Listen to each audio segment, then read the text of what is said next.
I'm blown away by Sean Price Williams' directorial debut, The Sweet East.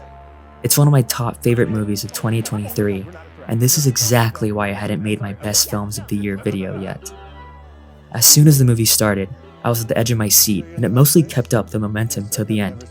Williams undoubtedly knows how to grasp the viewer and a relentless embrace that makes the movie a real worthwhile experience.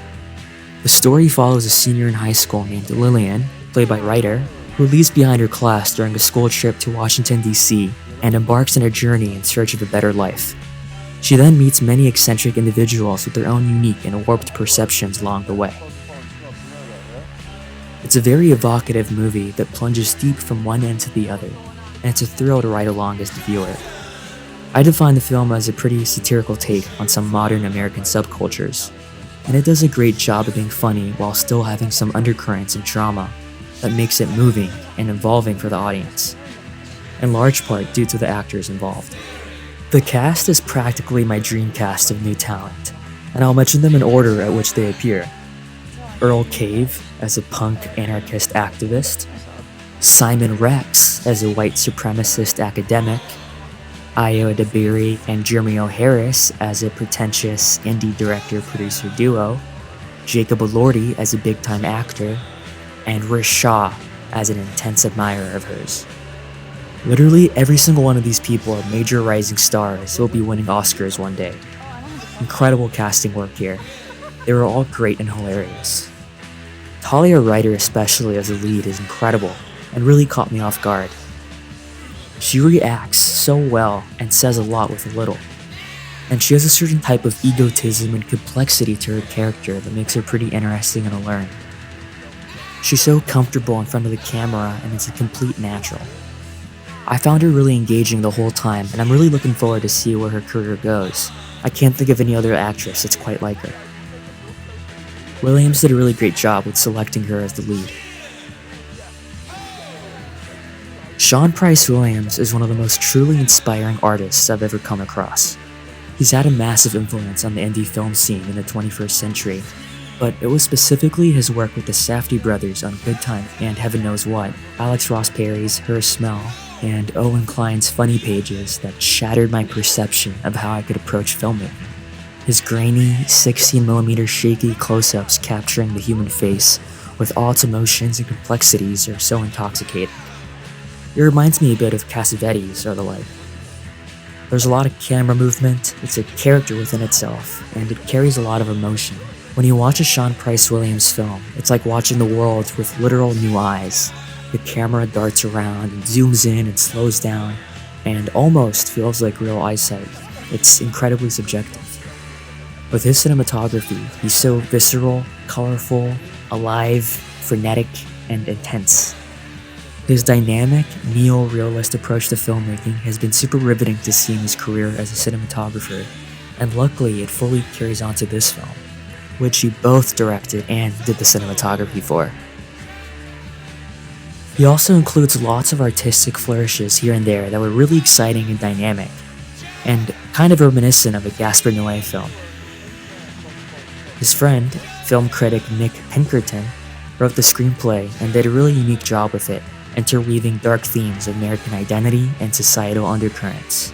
It navigates through various regions of the United States East Coast, each marked by its own brand of animosity and prejudice. Pinkerton's narrative delves into the intricacies of identity, and it's particularly compelling in its depiction of Lillian, who often masks her true self behind a facade of borrowed words and pretenses. This nuanced exploration of identity resonates profoundly for me and made her character very compelling. Moreover, Pinkerton's script transcends character study. It probes into the deeper emotional landscapes of its characters because even those cast in a negative light are presented with a certain human complexity, steering the narrative away from one-dimensional portrayals and into a realm where emotions reign supreme. This emotional-centric approach to storytelling is refreshing and deeply impactful, elevating the screenplay to a level of intellectual and emotional sophistication that profoundly engaged me. In this journey, Pinkerton navigates the terrain of human feeling, offering a resonant, empathetic view of the characters' inner worlds that shows how we're all just desperately lost, trying to find a purpose. Although I really like this movie, I do have a major complaint about the story, which is the rhythm and the pacing of it. The film's pacing is a bit uneven. It starts off incredibly and with a lot of force and energy, but lags towards the end of each segment, although they're all ultimately pretty wonderful segments. Also, the peak moment in the film comes a bit too early and makes the last half hour kinda drag. The rhythm of the film is simply a bit offbeat, but the frenetic editing is jagged and pretty exciting and free-flowing, and almost experimental at times, which really does help the movie move along quicker. The set design, music, sound design, and locations are all excellent. The set design is hilarious and full of jokes, especially at Lawrence's house, which has tons of little details. The music is full of clearly inspired and meaningful tracks that all felt really personal and really elevated multiple scenes. I loved a lot of the tracks and they really set the mood. The sound design is also excellent. Among the sound designers is Dean Hurley, who's known for his collaborations with David Lynch, which explains why the sound is so otherworldly. I also have a couple more minor critiques to bring up. For example, the final shot is clearly very symbolic, but almost to the point of parody, so it's just too on the nose.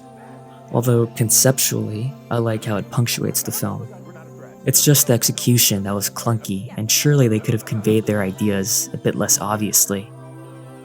Also, Simon Rex's part is excellent, and at first I found his bizarre musings of life and literature and all that pretty funny and endearing. And I understand that he's supposed to annoy the hell out of Lillian, but there was a point toward the end of their section where he was just droning on and on for way too long, and it was genuinely giving me a headache. It could have been edited down since the point of him being ridiculous in his musings had already been clearly conveyed far beyond that point. Otherwise, it's mostly really tiny, minor nitpicks I have with the movie because I love the movie overall.